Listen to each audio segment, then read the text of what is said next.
ৰেখা গুপ্তাহে কিয় উঠিল তোলাচনীত প্ৰথমবাৰৰ বিধায়ক কিয় প্ৰথম পছন্দ গোপন ফৰ্মুলা অনুসৰিয়ে মুখ্যমন্ত্ৰী হল ৰেখা দিল্লী বিধানসভাৰ নিৰ্বাচনৰ ফলাফল ঘোষণা হোৱাৰ সুদীৰ্ঘ 12 দিনৰ অন্তত মুখ্যমন্ত্ৰী হিচাপে শপত ললে ৰেখা গুপ্তাই বিগত 12 দিনত অলেখ গুণাগথাৰ অন্তত বিজেপিয়ে 48 গৰাকী বিধায়কৰ মাজৰ পৰা বাছি উলিয়ালে ৰেখা গুপ্তাক সকলোতকৈ গুৰুত্বপূৰ্ণ বিষয়টো হল ৰেখা গুপ্তা প্ৰথমবাৰৰ বিধায়ক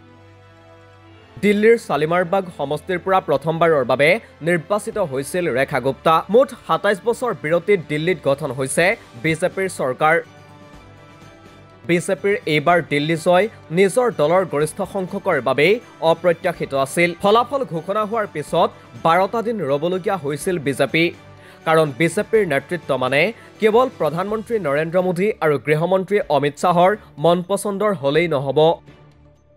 বিজেপিৰ মুখ্যমন্ত্ৰী হবলৈ প্ৰথম চৰ্ত হল ব্যক্তিগৰাকী বিজেপিৰ অভিভাৱক সংগঠন আৰএছএছৰ লগত ঘনিষ্ঠ হ'ব লাগিব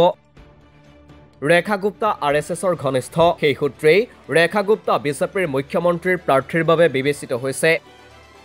অৱশ্যে ইয়াৰ আগতেও বিজেপিয়ে প্ৰথমবাৰৰ বিধায়কক মুখ্যমন্ত্ৰী হিচাপে নিযুক্তি দিছে গুজৰাটৰ মুখ্যমন্ত্ৰী ভূপেন্দ্ৰ পাটিল আছিল গুজৰাটৰ প্ৰথমবাৰৰ বিধায়ক ৰাজস্থানৰ বৰ্তমানৰ মুখ্যমন্ত্ৰী ভজনলাল শৰ্মাও আছিল প্ৰথমবাৰৰ বিধায়ক অৱশ্যে প্ৰথমবাৰৰ বিধায়কৰ উপৰিও উৰিষ্যাৰ দুবাৰৰ বিধায়ক মোহন চৰণ মাঝি মধ্যপ্ৰদেশৰ দুবাৰৰ বিধায়ক মোহন যাদৱকো মুখ্যমন্ত্ৰীৰ পদত অধিষ্ঠিত কৰিছিল বিজেপিয়ে অৱশ্যে অকল বিজেপিয়ে বুলি ক'লে ভুল হ'ব আৰএছএছে এই ক্ষেত্ৰত গ্ৰহণ কৰিছিল গুৰুত্বপূৰ্ণ ভূমিকা ইফালে প্ৰধানমন্ত্ৰী নৰেন্দ্ৰ মোদী আৰু গৃহমন্ত্ৰী অমিত শাহেও বিচাৰে যিকোনো ৰাজ্যৰ মুখ্যমন্ত্ৰী তেওঁলোকৰ কথামতে চলা ব্যক্তি হওক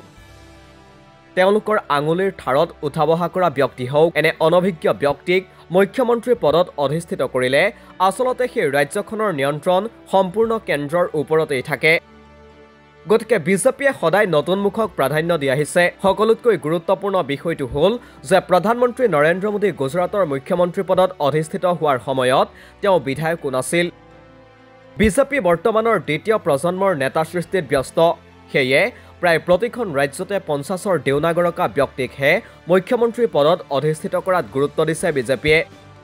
নিউজ ডেস্ক ৰিপোৰ্ট দি ক্ৰছ কাৰেণ্ট